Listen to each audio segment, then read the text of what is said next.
Salut, c'est Philippe Doucet. J'avais envie de vous raconter mes Coupes du Monde à moi, vécues à titre personnel, de l'intérieur, en toute partialité bien évidemment. C'est parti pour 11 épisodes.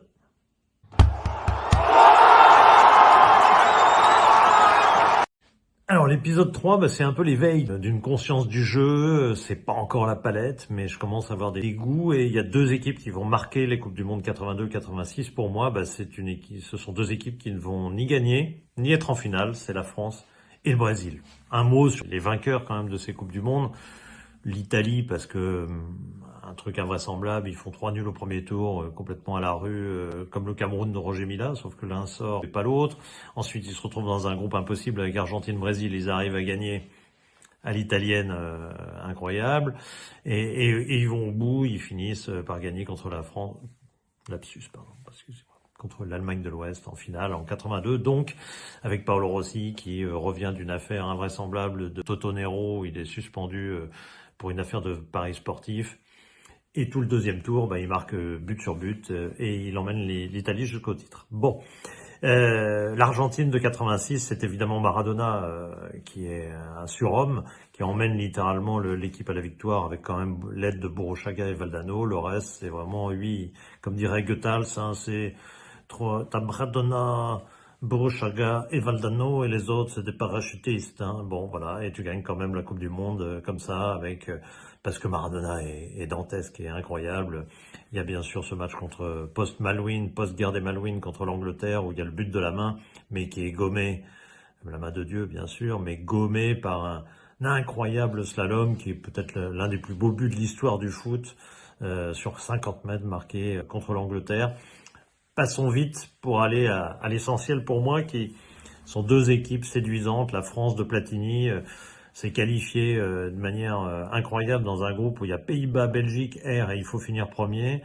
Et le dernier match, enfin pas le dernier match, mais le match décisif contre les Pays-Bas, ils alignent avec des absences et autres, ils alignent un Michel Hidalgo, osent un milieu, Gengini, Giresse, Platini, 3 numéros 10. Au milieu de terrain, dans un 4-3-3, bon, c'est osé, c'est merveilleux. Platini bosse comme un fou, finit avec des crampes, tellement il défend dans ce match et il marque le coup franc décisif. Bref, c'est dantesque. La France va à la Coupe du Monde. Après un premier tour difficile, elle commence à imposer un milieu à 4 qui va être le début du carré magique. Il n'y a pas encore Luis Hernandez, mais il y a Gengini aux côtés de Tigana, Giresse, Platini. Et à l'arrivée, ça donnera vraiment une équipe spectaculaire et fantastique avec ce point d'orgue qui est évidemment Séville.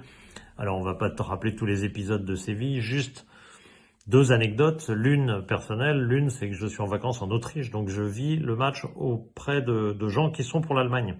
Et ça change complètement la perspective, c'est-à-dire que je reviens en France très étonné par toutes les polémiques, en dehors bien sûr de Schumacher, ça ne m'avait pas échappé qu'il aurait dû prendre évidemment pénalty et rouge, ça il n'y avait pas de débat là-dessus sur Battiston, mais pour le reste je suis un peu étonné parce que j'ai surtout vu un match plein d'émotions extraordinaires qui aurait pu basculer d'un côté et de l'autre, alors que on m'explique que la France devait gagner 5-0, etc., et que l'arbitrage a tout fait. Bon, en tout cas c'est un match incroyable, d'émotion, de suspense et autres. Et le deuxième point, la deuxième anecdote, c'est Platini. En 2005, lorsque je fais le 5x10 Platini, qui est un documentaire pour les 50 ans de Michel, et que quand je pose la question, quel est le moment le plus fort de ta carrière, Michel n'hésite pas un instant, Séville. La réponse, elle tombe brute, Séville. Et c'est là où on se rend compte que le foot, c'est quoi? C'est d'abord des émotions, des moments absolument incroyables, d'émotions, de sentiments très forts, d'injustice éventuellement. Tout est contenu dans ce match de Séville, qui est une dramatique extraordinaire, et c'est un moment magique quelque part, même si évidemment la cruauté du résultat est terrible.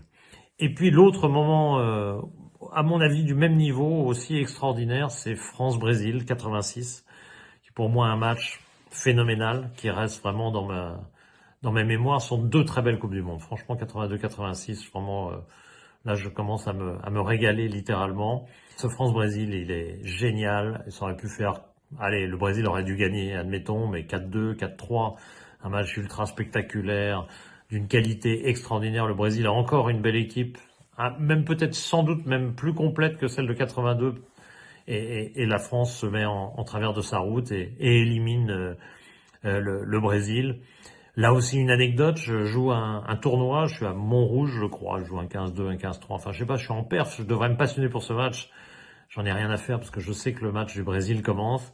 Je prends 6-1 au premier set et on est interrompu par la nuit, très en retard sur le programme déjà, et je demande au juge arbitre et à l'adversaire, est-ce qu'on peut regarder le match parce que là j'en peux plus. Et on jouera après, à la nuit, tant pis, etc. Et bon, tout le monde accepte. Et je vis ce match qui est vraiment un monument du football, qui est peut-être sans doute mon match préféré de l'histoire de l'équipe de France. France-Brésil 86, si vous avez la cassette, allez-y. Et puis pour l'anecdote, évidemment, à la nuit largement tombée, je gagne, bien sûr, mon match de tennis après, survolté après la victoire de l'équipe de France. Épisode 4 demain, on avance vers des souvenirs cette fois-ci, carrément au stade.